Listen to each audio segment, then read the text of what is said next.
नमस्कार दोस्तों, GS guide study centre के ऑफिशियल यूट्यूब चैनल पर आप सभी का स्वागत करती हूँ। जैसे कि हमारी पॉलिटी के जो है वो टारगेटेड बैच चले हुए हैं टैट के, तो इसमें आज आपकी 5th क्लास है। So let's begin the class. First question, व्यक्ति का गौरव तथा राष्ट्र की एकता द्वारा सुनिश्चित होती है। क्या सुनिश्चित होती है इसके द्वारा? समानता, स्वतंत्रता, बंधुत्व या उपयुक्त में से कोई नहीं। तो व्यक्ति का गौरव तथा राष्ट्र की एकता, ये जो है वो सुनिश्चित करते हैं बंधुत्व को। तो ऑप्शन सी जो है वो यहाँ पे करेक्ट हो जाएगा। भारतीय संसद के संयुक्त सत्र की अध्यक्षता कौन करता है? भारत का राष्ट्रपति, लोकसभा का अध्यक्ष, भारत का उपराष्ट्रपति या उपयुक्त में से कोई नहीं। जैसे कि आपको पता है भारतीय संसद में जो है वो 2 सदन है, लोकसभा और राज्यसभा। तो इन दोनों सदनों की जो संयुक्त अध्यक्षता है वो कौन करता है, आपको ये बताना है। तो इसमें जो है वो ऑप्शन बी जो है वो करेक्ट आंसर है। लोकसभा अध्यक्ष जो है वो संयुक्त सत्र की अध्यक्षता करता है। और साथ ही साथ ये बताएंगे कि आजकल जो है वो लोकसभा अध्यक्ष कौन है। भारतीय संसद के कितने अंग हैं? 2, 3, 4 या 1? तो यहाँ पे जो है वो भारतीय संसद के अंग की बात करी गई है। तो भारतीय संसद के जो है वो 3 अंग हैं, ठीक है। एक है आपका लोकसभा, राज्यसभा और राष्ट्रपति।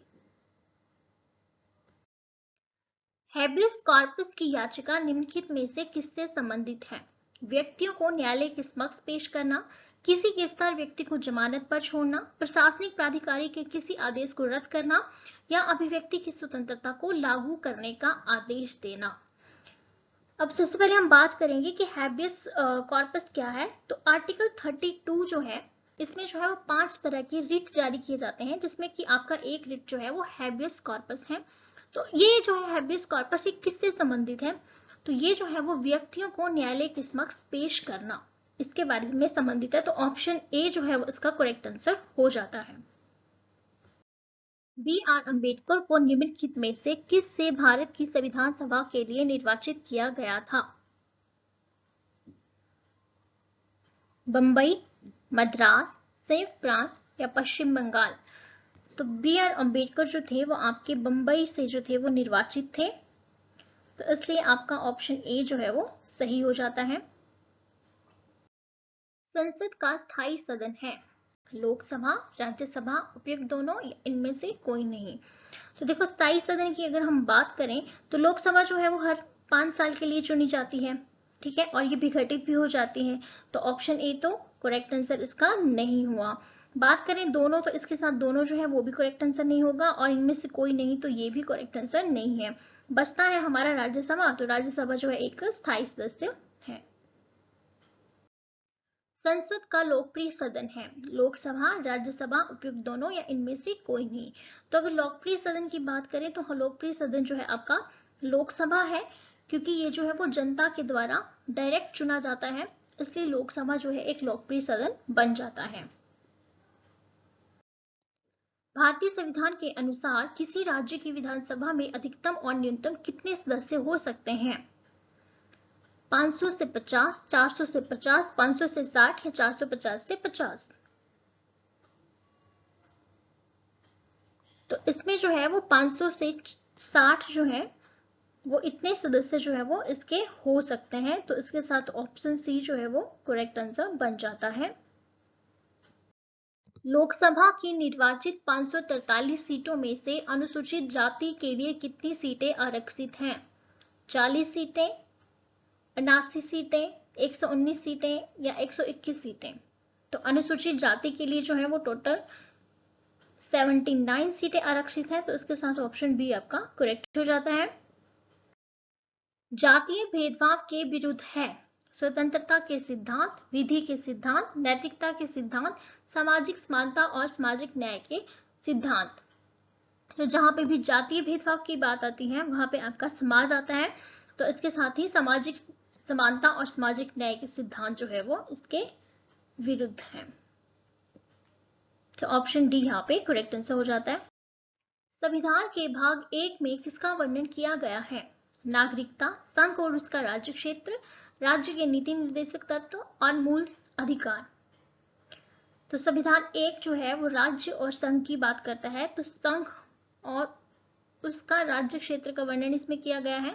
नागरिकता की बात करें तो ये 2 में आता है, भाग 2 में। मूल अधिकारों की बात करें तो ये भाग 3 में आता है। ठीक है। क्या उस व्यक्ति को मंत्री के रूप में नियुक्त किया जा सकता है जो संसद सदस्य नहीं है? तो आपके ऑप्शन है नहीं, हाँ, बशर्ते उसे संसद के द्वारा नियुक्ति का अनुमोदन किया गया हो, या हाँ लेकिन उसे अपनी नियुक्ति के 6 महीने के भीतर संसद का सदस्य बनना होगा। तो इसका जो आंसर है वो हाँ, किसी व्यक्ति को जो कि संसद का सदस्य नहीं है उसे मंत्री के पद के लिए नियुक्त किया जा सकता है, लेकिन इसके पीछे शर्त ये होती है कि 6 महीने के भीतर उसे जो है वो संसद के किसी एक सदन का सदस्य बनना होगा। सो इसका ऑप्शन डी आपका करेक्ट हो जाता है। भारत की संघीय व्यवस्थापिका को किस नाम से जाना जाता है? लोकसभा, राज्यसभा, प्रतिनिधि सभा या संसद?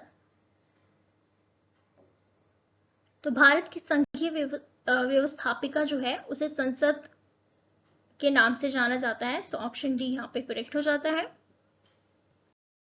भारतीय संसद के कितने सदन हैं? देखो, हमने पीछे जो क्वेश्चन किया था उसमें हमने करा था कि भारतीय संसद के कितने अंग हैं, तो अंग 3 थे। लेकिन भारतीय संसद के अगर सदन की बात की जाए तो सदन जो है वो 2 हैं। कौन कौन से? लोकसभा और राज्यसभा। मैं फिर बता रही हूँ, अगर सदन की बात की जाए तो सदन 2 है, लोकसभा और राज्यसभा। और अगर अंग की बात की जाए तो अंग 3 है, लोकसभा, राज्यसभा और साथ में राष्ट्रपति। संसद के किस सदन को प्रतिनिधि सभा भी कहा जाता है? लोकसभा, राज्यसभा को, उपयुक्त दोनों को, या इनमें से कोई नहीं?